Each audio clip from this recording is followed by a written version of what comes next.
नमस्कार। PH value में आपका स्वागत है और आज मैं स्टार्ट करूंगा आर.एस. अग्रवाल क्लास 10 में एक्सरसाइज 2A के क्वेश्चन नंबर 13 से। तो स्टार्ट करते हैं। क्वेश्चन नंबर 13 है, find the quadratic polynomial whose zeros are 2 and -6, verify the relation between the coefficient and the zeros of the polynomial. हमको क्वाड्रेटिक पोलिनोमियल फाइंड करना है जिसका कि दो जीरो हमको पता है। अब हमको इस क्वेश्चन में एक क्वाड्रेटिक पोलिनोमियल को फाइंड करना है जिसका कि दो जीरो हमको पता है, एक जीरो 2 है और दूसरा जीरो -6 है। तो लेट मान लेते हैं कि अल्फ़ा जो कि पहला जीरो 2 एंड बीटा भी 6। अब हमको इस अल्फ़ा और बीटा को क्वाड्रेटिक पोलिनोमियल के स्टैंडर्ड फॉर्म जो फॉर्मूला है x² minus alpha plus beta x plus alpha beta, इसमें दोनों ज़ीरो को पुट कर देना। अल्फ़ा की जगह जो अल्फ़ा का वैल्यू है 2 और बीटा की जगह जो बीटा का वैल्यू है -6, उसको पुट कर देना और उसको सॉल्व करना है। उसको सॉल्व करने के बाद जो इक्वेशन हमको मिलेगा वो हमारा रिक्वायर्ड क्वाड्रेटिक पोलिनोमियल होगा। इसको सॉल्व करने के बाद हमारे पास जो इक्वेशन आया वो इक्वेशन है x² प्लस 4x प्लस -12। तो ये जो क्वाड्रेटिक पोलिनोमियल हमारा आया ये रिक्वायर्ड क्वाड्रेटिक पोलिनोमियल आ गया। अब इसमें एक और क्वेश्चन है, verify the relation between the coefficient and the zero. अब हमको रिलेशन वेरीफाई करना है कोफिशिएंट और ज़ीरो के बीच में। तो अब हम क्या करेंगे, ये जो हमारा पोलिनोमियल आया रिक्वायर्ड पोलिनोमियल, इसको हम कंपेयर करेंगे क्वाड्रेटिक पोलिनोमियल के जनरल फॉर्म से इससे। तो इससे हमको x² का कोफिशिएंट पता चल जाएगा, x का कोफिशिएंट पता चल जाएगा और कांस्टेंट पता चल जाएगा। तो x² का कोफिशिएंट 1 आया, x का कोफिशिएंट 4 है और कांस्टेंट टर्म जो है -12 है। तो इसमें जब हम -b/a करेंगे, -b मीन्स x का कोफिशिएंट और a मीन्स x² का कोफिशिएंट, -b/a जब हम करेंगे तो हमें -4/1 मिलेगा जो कि इक्वल है सम ऑफ ज़ीरोज़ के। आप दोनों ज़ीरो को सम करेंगे तो भी -4/1 आएगा। सिमिलरली अब हम c/a फाइंड करेंगे। तो c है -12, इट मीन्स कांस्टेंट टर्म, और a है coefficient of x², it means 1। तो c/a का वैल्यू जो आएगा वो -12/1 आएगा जो कि इक्वल है प्रोडक्ट ऑफ ज़ीरोज़ के। अब एक बात मैं आपको और बता दूं, यहाँ पे आप अल्फ़ा बीटा जो दो ज़ीरो मैंने लिया है, अल्फ़ा को 2 लिया है और बीटा को 6 लिया है, ऐसा कोई नेसेसरी नहीं है। आप अल्फ़ा को -6 भी ले सकते हैं, बीटा को 2 भी ले सकते हैं। ऐसा कोई ज़रूरी नहीं है कि अल्फ़ा को 2 ही लेना है, बीटा को -6 ही लेना है। आप अल्फ़ा को -6 भी ले सकते हैं और बीटा को 2 भी ले सकते हैं। क्वेश्चन नंबर 14 भी सेम है जैसा अभी हमने 13 को सॉल्व किया। Find the quadratic polynomial. Quadratic polynomial find करना है हुज जीरोज आर 2/3 एंड -1/4। इसमें दो ज़ीरो पता है, इसमें दोनों ज़ीरो फ्रैक्शन के फॉर्म में है और 13 में दोनों ज़ीरो नेचुरल फॉर्म में थे। Verify the relation between the coefficient and zero of the polynomial, और रिलेशन वेरीफाई करना है कोफिशिएंट और जीरो के बीच में। इसमें आपको ये वाला इक्वेशन याद करना है जिसमें कि वैल्यू पुट किया जाएगा अल्फ़ा और बीटा का, और अल्फ़ा और बीटा का वैल्यू पुट करके उसको सॉल्व कर देना है और कुछ नहीं करना है। जहाँ वो सॉल्विंग पूरा होगा वो जो इक्वेशन मिलेगा आपको वो इक्वेशन रिक्वायर्ड क्वाड्रेटिक पोलिनोमियल का होगा। उसके बाद रिलेशन वेरीफाई करने के लिए इसमें हमको a, b और c फाइंड करना है। a क्या है, कोफिशिएंट ऑफ x², b क्या है, कोफिशिएंट ऑफ x, और c क्या है, कांस्टेंट टर्म। तो a, b, c फाइंड करना है और उसमें आपको -b/a निकालना है। -b/a का वैल्यू आपका वही आएगा जो दोनों ज़ीरो को सम करके आएगा वही वैल्यू आएगा।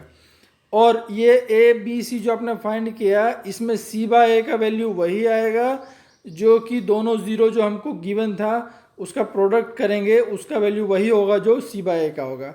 बस हमको यही करना है। क्वेश्चन नंबर 15 है, find the quadratic polynomial sum of whose zeros is 8 and their product is 12, hence find the zeros of the polynomial। ये भी सेम है 13 और 14 की तरह, बस इसमें डिफरेंस थोड़ा सा यही है कि 13 और 14 में हमको अलग अलग ज़ीरो पता थे। अल्फ़ा का वैल्यू अलग हमें पता था और बीटा का वैल्यू अलग पता था, लेकिन इस क्वेश्चन में हमको अल्फ़ा प्लस बीटा का वैल्यू पता है और अल्फ़ा इंटू बीटा का वैल्यू पता है। ये अलग अलग वैल्यू जो हम पुट करते थे वो हमको नहीं पता है। हमको ये अल्फ़ा प्लस बीटा डायरेक्ट पता है, सम ऑफ उस ज़ीरोज़, और अल्फ़ा बीटा मल्टीप्लाई करके हो जाएगा वो डायरेक्ट पता है, देयर प्रोडक्ट इज़ 12। तो हमको वही काम करना है, हम अल्फ़ा और बीटा का सम जो है डायरेक्ट 1 लिख देना है और अल्फ़ा इंटू बीटा की जगह 12 लिख देना है। ये जो पोलिनोमियल हमारा होगा ये हमारा रिक्वायर्ड पोलिनोमियल होगा। और इसमें हमें find the zeros of the polynomial, हमको जो ज़ीरो हैं वो फाइंड करना है, अल्फ़ा और बीटा दोनों हमको फाइंड करना है। तो ज़ीरो फाइंड करने के लिए हम क्या करेंगे, हमको जो रिक्वायर्ड पोलिनोमियल आया हमारा उसको फैक्टराइज कर देंगे और फैक्टराइज करने के बाद उसको ज़ीरो कर देंगे। ये जो पोलिनोमियल हमारा आया फैक्टराइज करने के बाद इसमें P X equal to zero कर देंगे। P X equal to zero करेंगे तो पूरा पोलिनोमियल इक्वल टू ज़ीरो हो जाएगा। तो x minus 6 equal to zero and x minus 2 equal to zero, it means x equal to 6 और x इक्वल टू 2। ये जो 6 और 2 आएगा ये हमारा ज़ीरो आएगा। किसी भी क्वाड्रेटिक पोलिनोमियल का अगर हमको ज़ीरो फाइंड करना है तो उस पोलिनोमियल को फैक्टराइज करके उसको ज़ीरो कर देते हैं। जैसे यहाँ पे हमने किया, इसको फैक्टराइज किया और इसके बाद इसको ज़ीरो कर दिया, तो आप उससे उस क्वाड्रेटिक पोलिनोमियल का ज़ीरो फाइंड कर सकते हैं। क्वेश्चन नंबर 16 है, find the quadratic polynomial sum of whose zeros is zero and their product is -1, hence find the zeros of the polynomial. ये भी सेम है 15 की तरह। इसमें भी हमें सम ऑफ हुज ज़ीरोज़ पता है zero, it means alpha plus beta पता है zero, and their product is -1, उसका प्रोडक्ट पता है, अल्फ़ा बीटा का प्रोडक्ट पता है -1 है। डायरेक्ट इस इक्वेशन में वैल्यू पुट करेंगे और हमारा रिक्वायर्ड पोलिनोमियल आ जाएगा x² माइनस 0x माइनस 1। अब अगला क्वेश्चन जो है, find the zeros of the polynomial. इस पोलिनोमियल का हमको ज़ीरो फाइंड करना है। तो पोलिनोमियल का, किसी भी पोलिनोमियल का ज़ीरो फाइंड करने के लिए सबसे पहले उसको फैक्टराइज किया जाता है और फैक्टराइज करने के बाद उस पोलिनोमियल को ज़ीरो कर दिया जाता है। तो x² माइनस 1 को हम फैक्टराइज करेंगे a² माइनस b² के फॉर्म पे, तो ये आ जाएगा x plus 1 into x minus 1। अब इसका ज़ीरो फाइंड करने के लिए इसको ज़ीरो कर देंगे, P X equal to zero, तो x plus 1 equal to zero और x minus 1 equal to zero.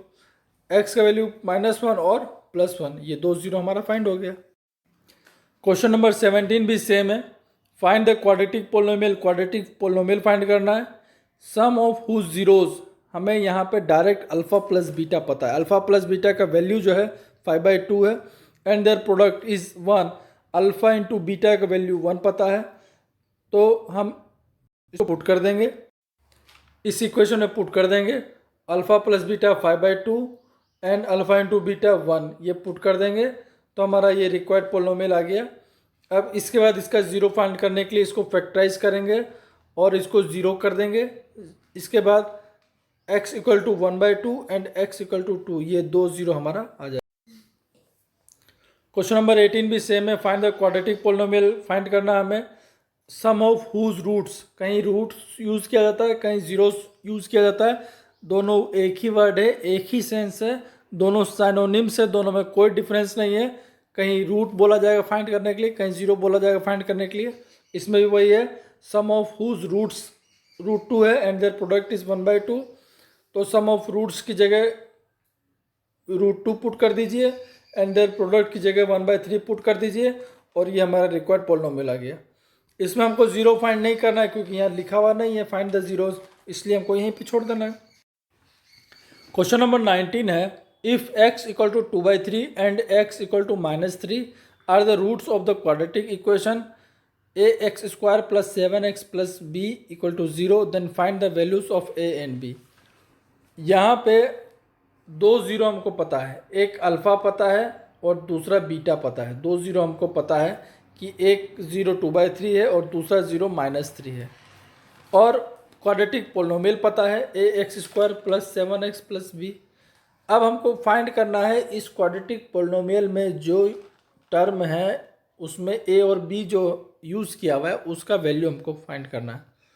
अब इसमें हम क्या करेंगे, alpha plus beta equal to minus B by होता है, ये हम जानते हैं। Sum of zeros equal to minus coefficient of x by coefficient of x²। इसमें हमको पुट कर देना है, अल्फ़ा प्लस बीटा की जगह हम 2/3 प्लस -3 कर सकते हैं, and minus B by minus b होता है कोफिशिएंट ऑफ x। x का कोफिशिएंट क्या है 7 पुट कर देंगे, और x² का कोफिशिएंट a है तो a पुट कर देंगे। इससे हम सॉल्व करेंगे तो a इक्वल टू 3 आ जाएगा, और alpha into beta equal to c/a होता है। तो अल्फ़ा और बीटा दोनों हमको पता है, अल्फ़ा 2/3 एंड बीटा -3 है, इक्वल टू c/a। तो c होता है कांस्टेंट टर्म, तो इस क्वाड्रेटिक पोलिनोमियल में कांस्टेंट टर्म है b, तो b पुट करेंगे, और a होता है कोफिशिएंट ऑफ x²। इस क्वाड्रेटिक पोलिनोमियल में a की जगह हम a पुट करेंगे, तो इसको जब हम सॉल्व करेंगे तो ये हमारा आ जाएगा b equal to -6। Question number 20 है, if x plus a is a factor of the polynomial 2x² + 2ax + 5x + 10, then find the values of a। x plus a हमें पता है कि इस पोलिनोमियल का फैक्टर है, तो a का वैल्यू फाइंड करना है।